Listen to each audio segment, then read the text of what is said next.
حیرت انگیز اور چونکا دینے والے واقعات سنا رہے ہیں۔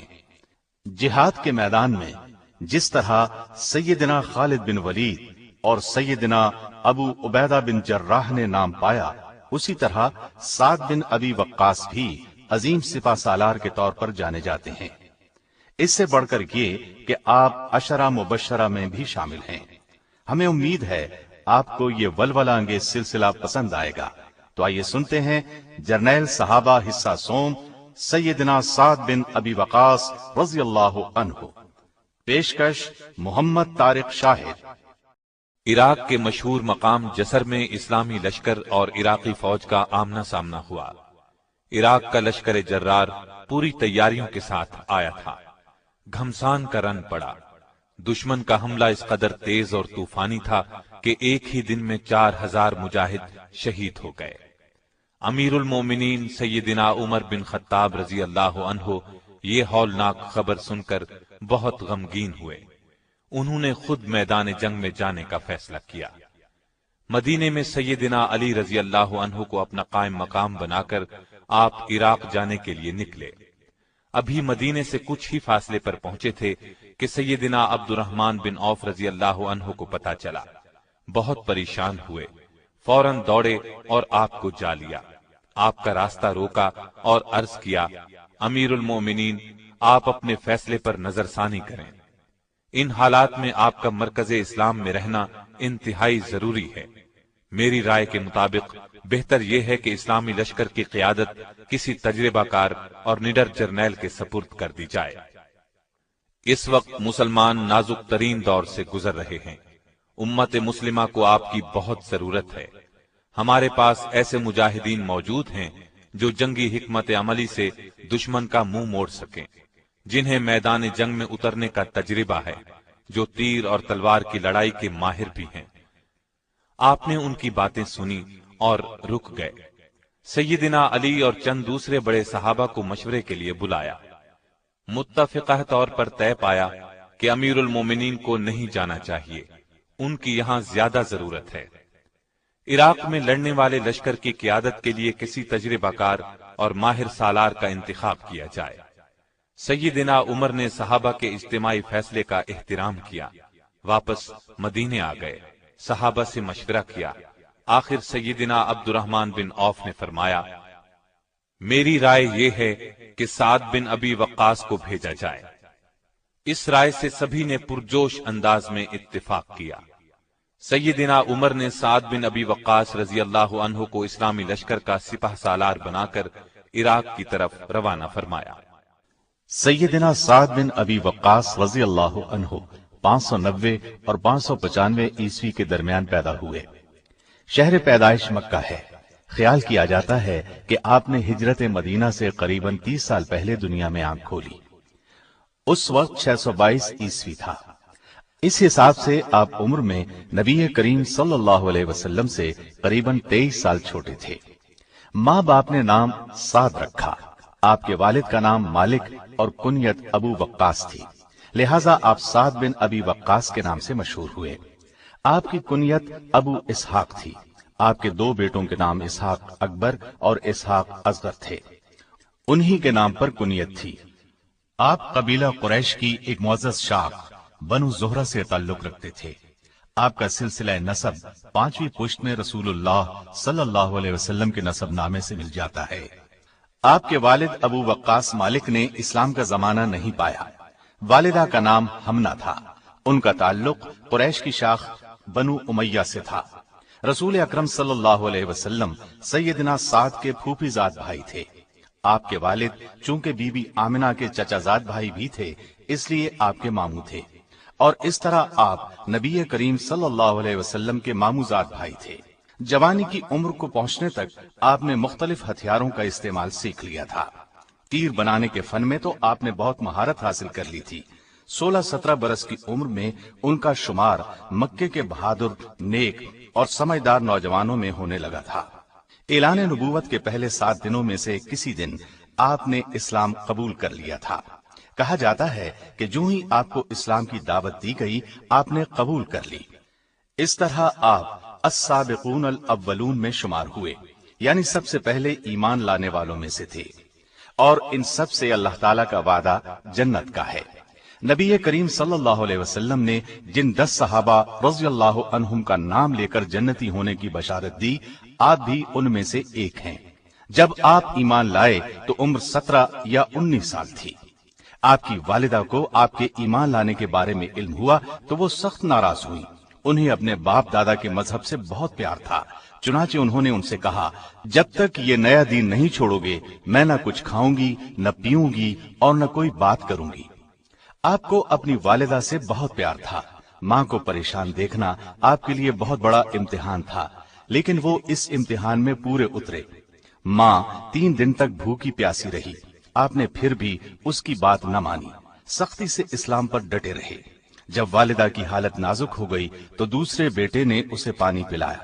اس موقع پر اللہ تعالیٰ کا یہ حکم نازل ہوا، ہم نے انسان کو والدین کے ساتھ اچھا سلوک کرنے کی ہدایت کی، اور اگر وہ تجھے میرے ساتھ شرک پر مجبور کرے جس کا آپ کو علم نہیں تو ان کا کہنا مت مان، تم سب کا لوٹنا میری ہی طرف ہے، پھر میں ہر اس چیز کی تمہیں خبر دوں گا جو تم کرتے تھے۔ ابتدا میں مسلمان چھپ کر عبادت کرتے تھے، سعد بن ابی وقاص بھی ان میں شامل تھے۔ کھلے بندوں عبادت کرنے میں خطرہ تھا، کہیں مشرکین انہیں نقصان نہ پہنچائے۔ ایک روز آپ دوسرے مسلمانوں کے ساتھ مل کر ایک ویران گھاٹی میں نماز ادا کر رہے تھے۔ چند کافر ادھر نکل آئے، انہوں نے پہلے تو مسلمانوں کا مذاق اڑایا، پھر انہیں مارنے پیٹنے لگے۔ سیدنا سعد اس وقت بالکل نوجوان تھے، انہیں جوش آ گیا۔ پاس ہی اونٹ کی ایک ہڈی پڑی تھی، اس کو اٹھا کر کافروں پر حملہ کر دیا۔ ایک کافر کے سر پر زور سے ہڈی لگی تو اس کا سر پھٹ گیا، دوسرے اسے ساتھ لیے بھاگ نکلے۔ کہا جاتا ہے سیدنا سعد پہلے شخص ہیں جنہوں نے اللہ کے دین کی خاطر کسی کافر کا خون بہایا۔ نبوت کے 6 سال کے آخر میں مکے کے کافروں نے فیصلہ کیا کہ جب تک ابو طالب اپنے بھتیجے کو ان کے حوالے نہیں کرے گا اس وقت تک بنو ہاشم سے کوئی شخص کسی قسم کا تعلق نہیں رکھے گا، نہ ان سے شادی بیاہ کرے گا، نہ انہیں کھانے پینے کی کوئی چیز فروخت کرے گا، نہ کوئی اور لین دین کرے گا۔ انہوں نے یہ فیصلہ لکھ کر کعبے کے دروازے پر لگا دیا۔ ابو طالب کو پتا چلا تو نبی کریم صلی اللہ علیہ وسلم کے دشمن ابو لہب اور اس کے گھر والوں کے سوا باقی خاندان کے سب لوگوں کو شیب ابی طالب میں لے گئے۔ قریش کے خاندان بنو مطلب نے بھی ان کا ساتھ دیا۔ یہ سب لوگ نبی کریم صلی اللہ علیہ وسلم کے ساتھ 7 ہجری نبوت سے لے کر 10 ہجری نبوت تک وہاں رہے۔ یہ دور انتہائی سختیوں کا دور تھا، زبردست تکالیف کا دور تھا۔ کھانے کی کوئی چیز ان تک پہنچنے نہیں دی جاتی تھی، درختوں کے پتے تک کھانے کی نوبت آئی۔ اس پابندی میں سیدنا سعد کے خاندان بنو زہرہ پر کوئی پابندی نہیں تھی، لیکن نبی کریم صلی اللہ علیہ وسلم کا ساتھ دینے کے لیے سیدنا سعد بھی آپ کے ساتھ اس گھاٹی میں رہے۔ ان کا اپنا بیان ہے کہ ایک رات سوکھے چمڑے کا ایک ٹکڑا کہیں سے مل گیا، میں نے اسے پانی سے دھویا، آگ پر بھونا، کوٹ کر پانی میں گھولا اور ستو کی طرح پی کر پیٹ کی آگ بجھائی۔ 3 سال بعد کفار میں سے کچھ اچھے لوگوں کو ان پر رحم آ گیا، انہوں نے کعبے جا کر معاہدے کو پھاڑ ڈالا۔ یہ بھی کہا جاتا ہے کہ اس معاہدے کے کاغذ کو دیمک چاٹ گئی تھی۔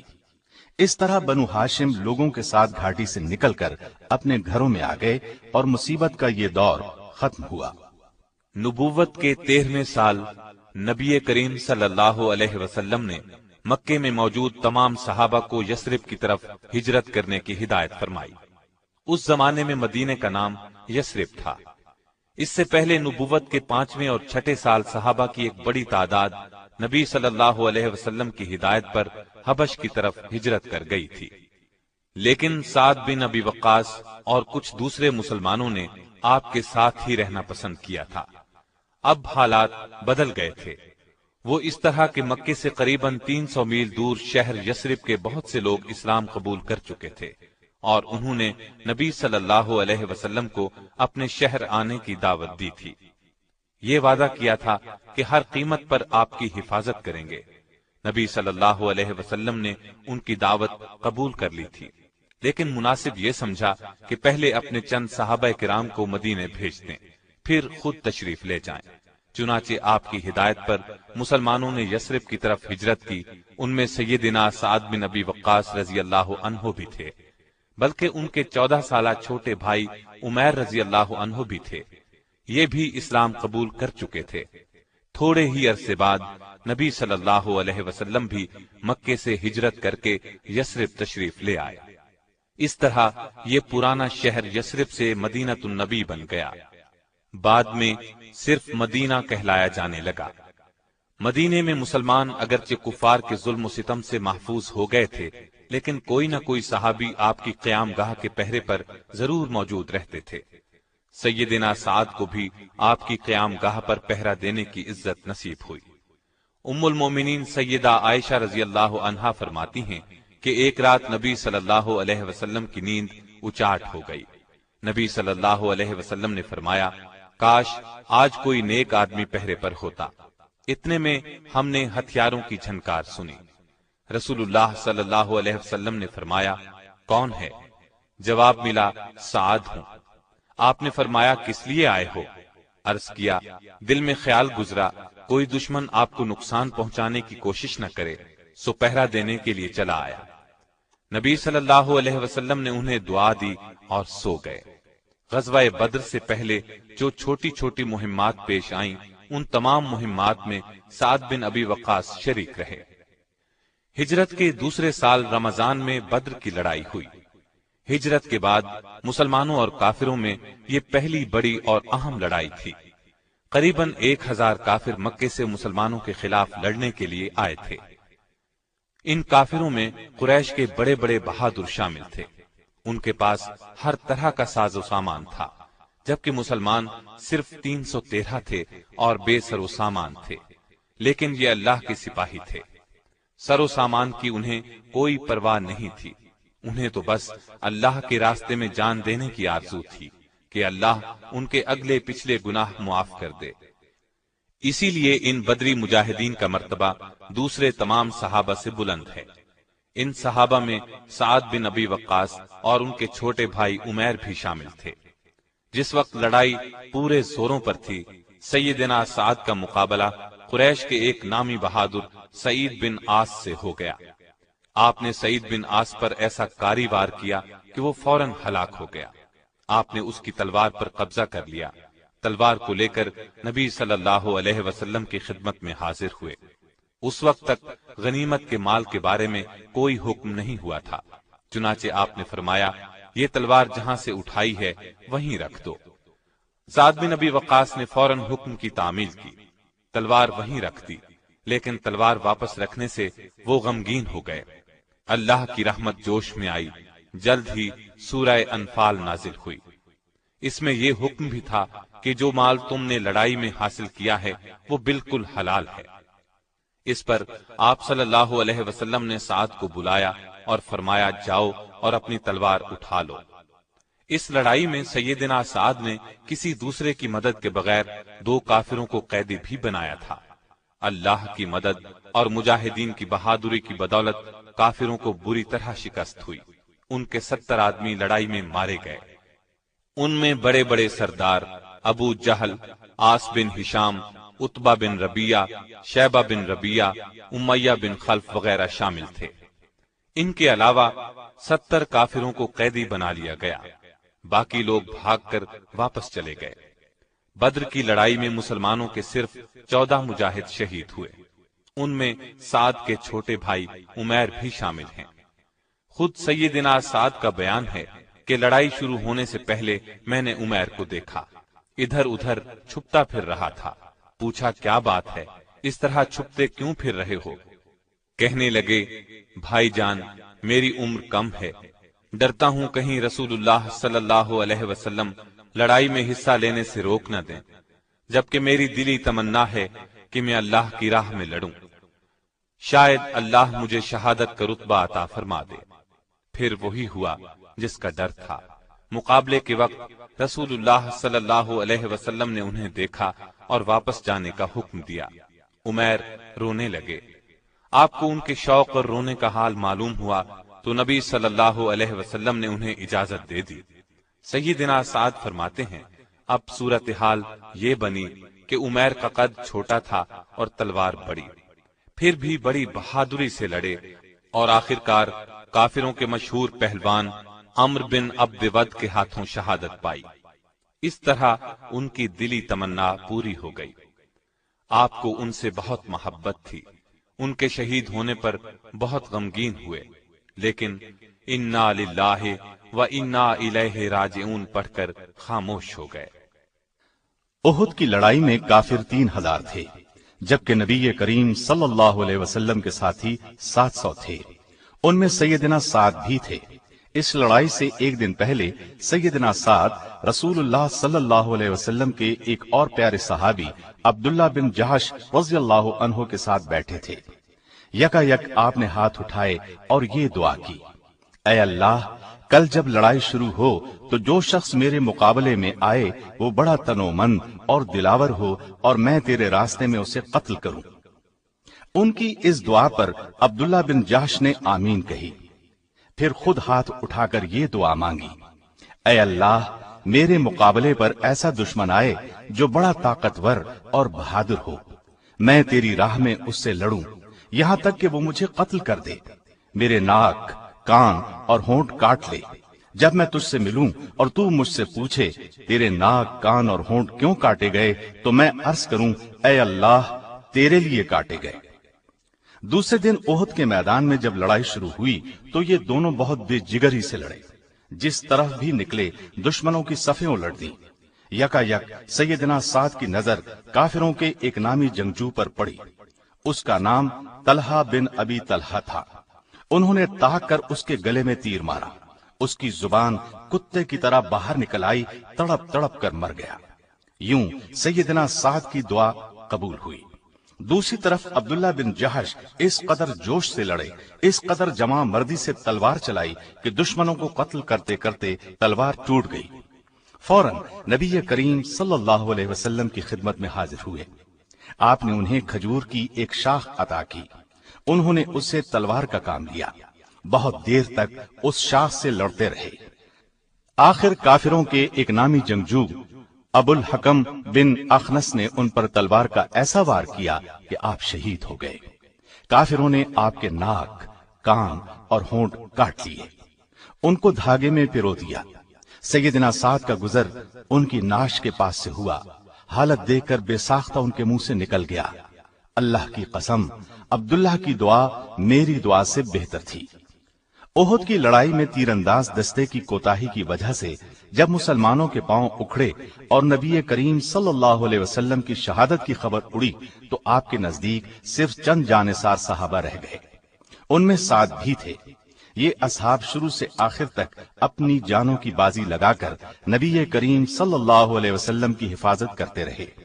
دشمن کے جو آدمی آپ کی طرف بڑھتے یہ جانثار انہیں بھگا دیتے۔ سیدنا سعد کو تیر چلانے میں بہت مہارت حاصل تھی۔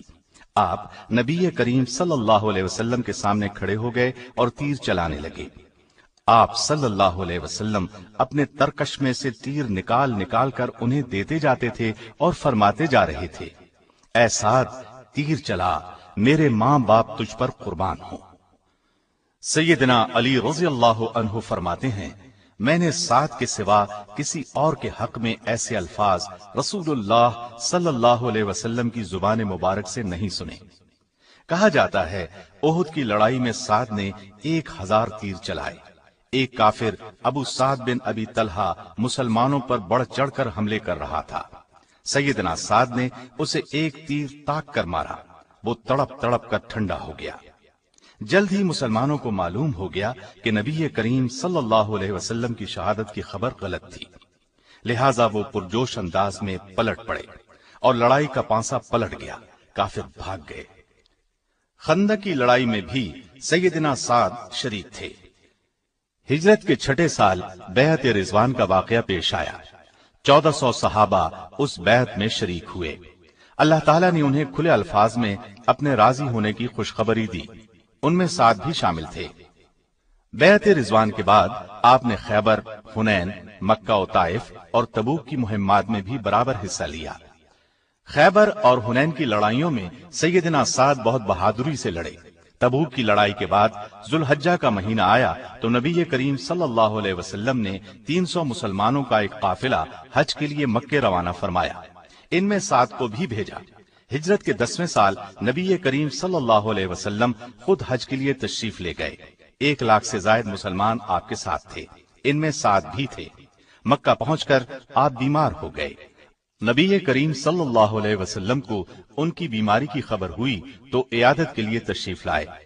اس موقع پر سیدنا سعد نے رو کر کہا، اے اللہ کے رسول، میں مکے میں مر رہا ہوں، حالانکہ میں اللہ کی راہ میں اس جگہ کو ہمیشہ کے لیے چھوڑ چکا ہوں۔ نبی کریم صلی اللہ علیہ وسلم نے اپنا ہاتھ ان کی پیشانی پر رکھا، پھر ان کے چہرے اور پیٹ پر پھیرا، اس کے بعد دعا فرمائی، اے اللہ سعد کو شفا دے اور اس کی ہجرت کو پورا فرما۔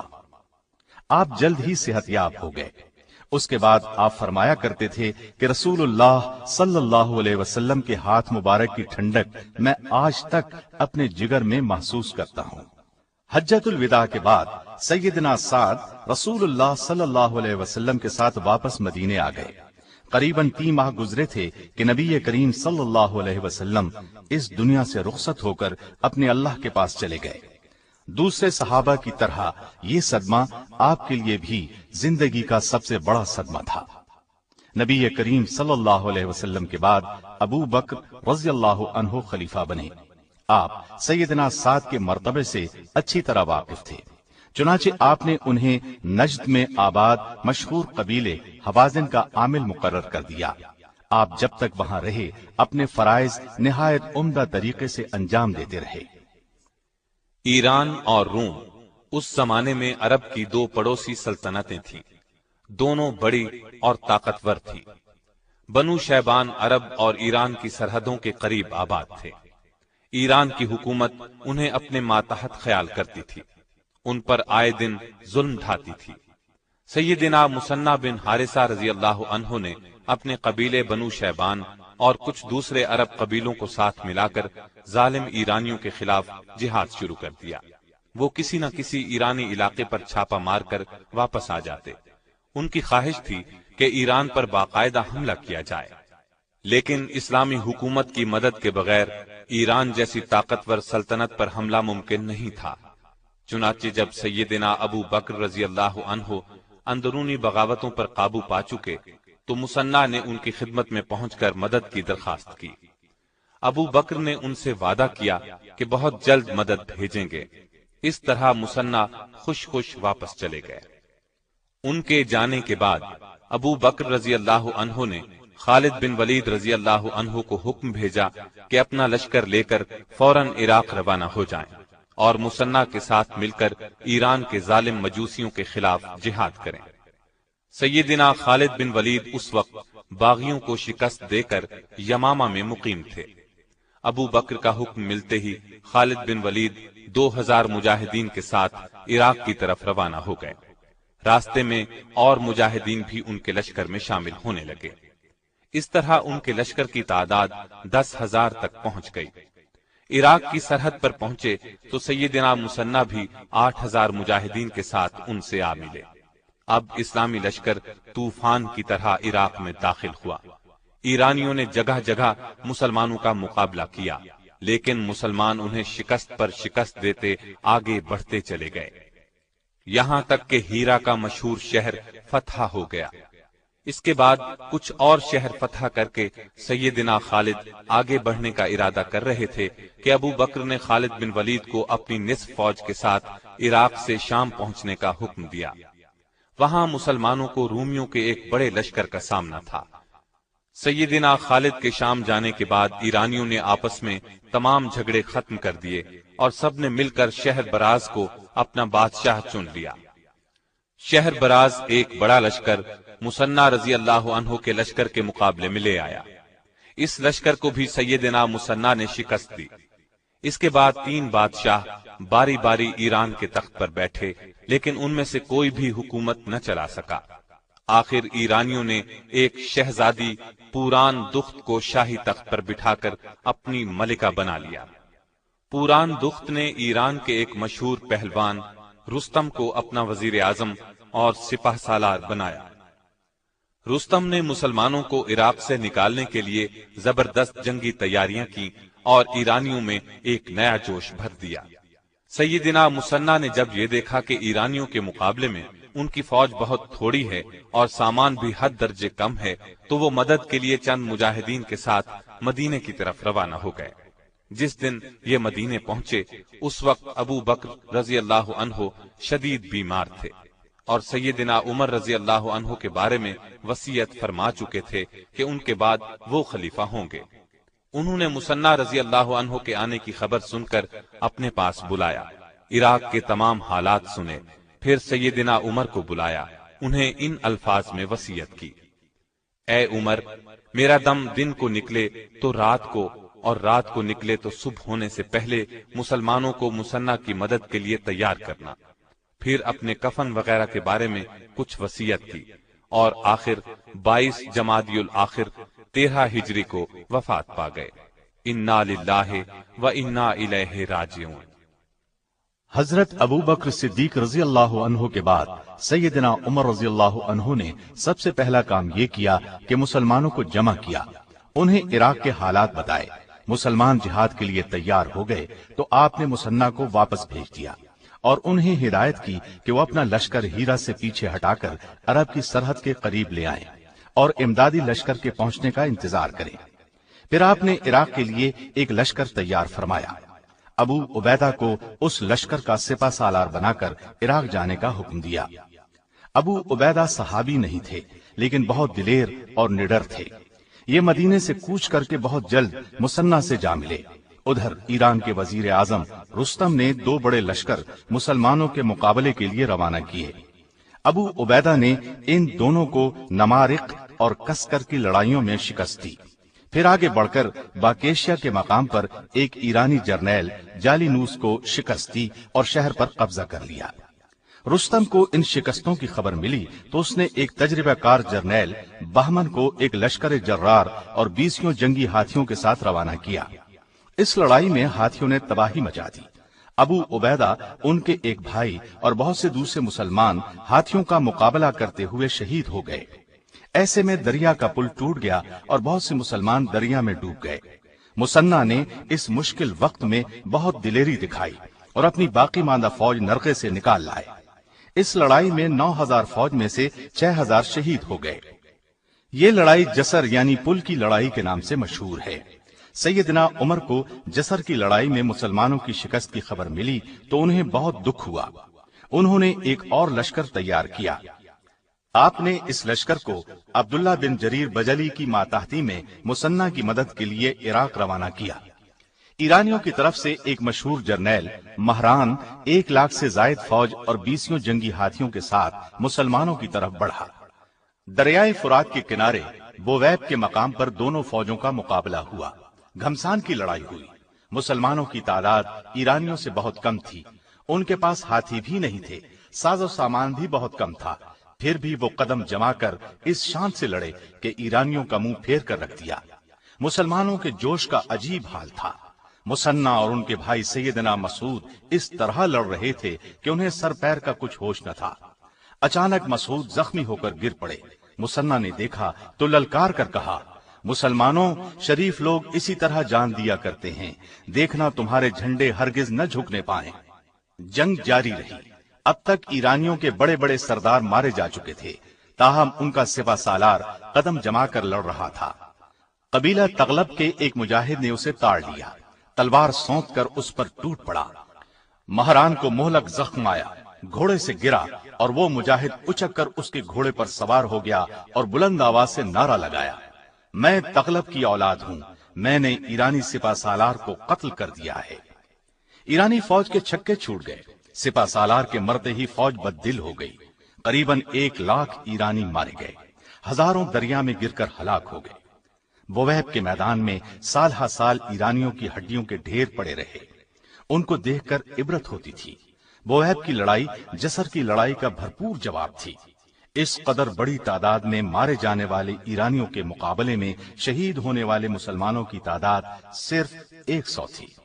بویب کی فتح کے بعد مسلمان عراق عرب میں چاروں طرف پھیل گئے۔ مصنع رضی اللہ عنہ کا خیال تھا کہ بویب کی شکست کے بعد ایرانیوں کی ہمت جواب دے گئی ہے، لیکن ہوا اس کے الٹ۔ اس شکست نے ان میں آگ سی لگا دی۔ ایران کے ایک سرے سے لے کر دوسرے سرے تک ان میں اتفاق ہو گیا، اور وہ مسلمانوں کو عراق سے نکالنے کے لیے زور شور سے تیاریاں کرنے لگے۔ ایرانی امیروں اور وزیروں نے ملکہ پوران دخت کو تخت سے اتار دیا اور ایک ایرانی شہزادے یزدگرد کو تخت پر بٹھا دیا۔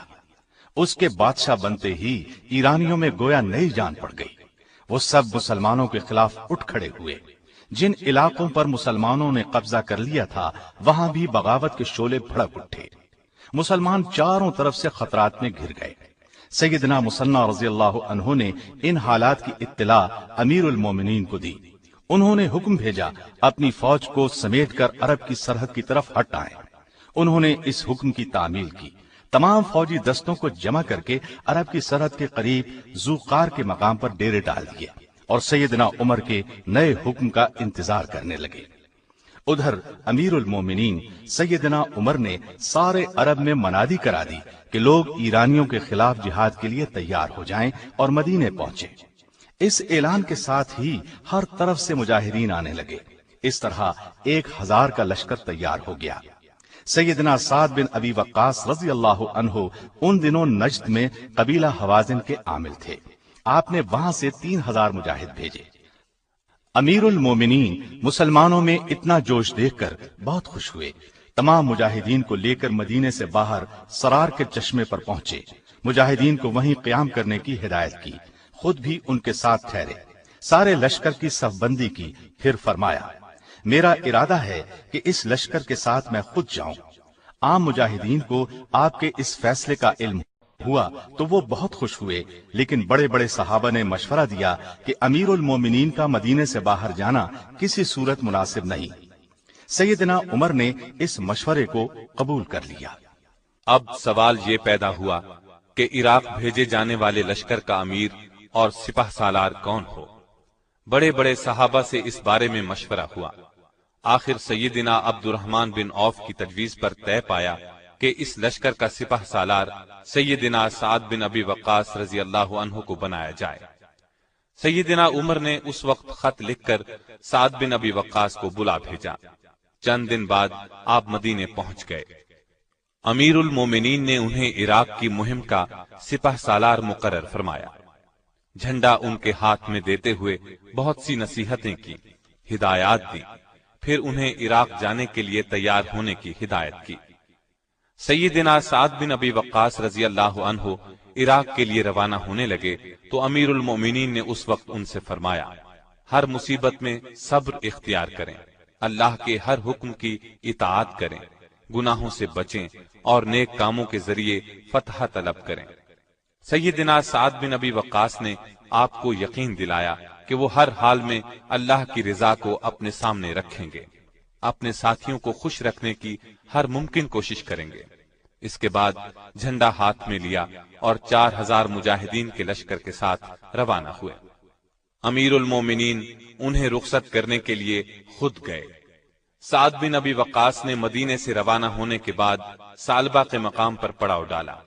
یہاں 4000 کا لشکر اور پہنچ گیا۔ انہیں بھی امیر المومنین عمر رضی اللہ عنہ نے روانہ کیا تھا۔ اس کے بعد بھی وقفے وقفے سے دستے ان کے پاس آتے رہے، یہاں تک کہ سالبہ میں ان کے پاس 20,000 فوج جمع ہو گئی۔ 3 ماہ تک وہاں ٹھہرنے کے بعد سیدنا سعد نے وہاں سے کوچ کیا اور شراف کے مقام پر پڑاؤ ڈالا۔ اس دوران میں سیدنا مصنع رضی اللہ عنہ وفات پا گئے۔ جسر کی لڑائی میں انہیں زخم آئے تھے، وہ زخم بگڑ گئے اور آپ انہی زخموں سے چل بسے۔ انتقال سے پہلے انہوں نے اپنی جگہ بشیر بن خصاصیہ رضی اللہ عنہ کو اپنی فوج کا سپہ سالار مقرر کیا اور انہیں وصیت کی کہ ان کا پیغام سعد بن ابی وقاص رضی اللہ عنہ کو دے دیا جائے۔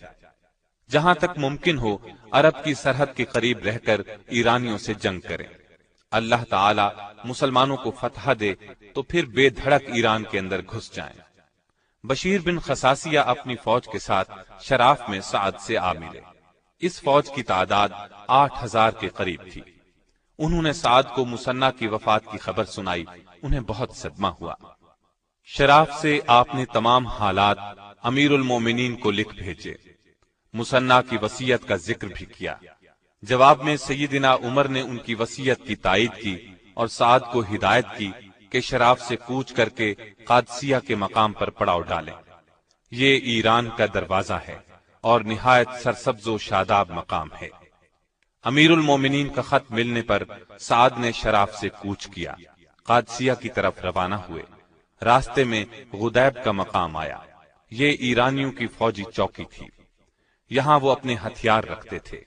اس چوکی کے پہرے داروں کو مسلمانوں کے آنے کی خبر ملی تو وہ بھاگ نکلے۔ اس طرح غدیب سے مسلمانوں کو کافی ہتھیار ملے۔ چند دن وہاں ٹھہر کر آخر سعد بن ابی وقاص قادسیہ پہنچ گئے۔ آپ نے وہاں پڑاؤ ڈالنے کے بعد ارد گرد کے علاقوں میں فوجی دستے بھیجنے کا کام شروع کیا۔ ان دستوں نے فوج کے لیے غلہ، مویشی اور دوسری ضروریات کی چیزیں مہیا کرنے کا کام کیا۔ جس وقت اسلامی لشکر عراق کی طرف بڑھ رہا تھا، ایران کا بادشاہ یزدگرد مسلمانوں سے مقابلے کی زبردست تیاری کر رہا تھا۔ بہت جلد اس نے ایک بڑا لشکر تیار کر لیا۔ اس لشکر کا سپہ سالار اس نے وزیر اعظم رستم کو مقرر کیا اور اسے حکم دیا کہ وہ تباہ کن حملہ کر کے مسلمانوں کو پیس ڈالے۔ رستم ایران کا نامی گرامی بہادر تھا۔ وہ 60,000 فوج کے ساتھ ایران کے دارالحکومت مدائن سے مسلمانوں کے مقابلے کے لیے روانہ ہوا۔ مدائن سے چل کر یہ لشکر سابات کی فوجی چھاونی پہنچا۔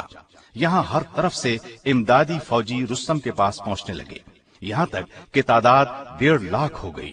رستم کی فوج اب مسلمانوں سے لڑنے کے لیے بری طرح بے چین تھی۔ یہ تمام خبریں سیدنا سعد نے امیر المومنین کو لکھ بھیجی۔ ادھر سے جواب ملا، ایرانی فوجوں کی کثرت اور ساز و سامان سے گھبرانے کی ضرورت نہیں، اللہ پر پورا بھروسہ رکھیں، اسی سے مدد مانگے۔ جنگ سے پہلے ایران کے بادشاہ کے پاس چند دانا اور بہادر لوگوں کو سفیر بنا کر بھیجیں، وہ اسے اسلام کی دعوت دیں۔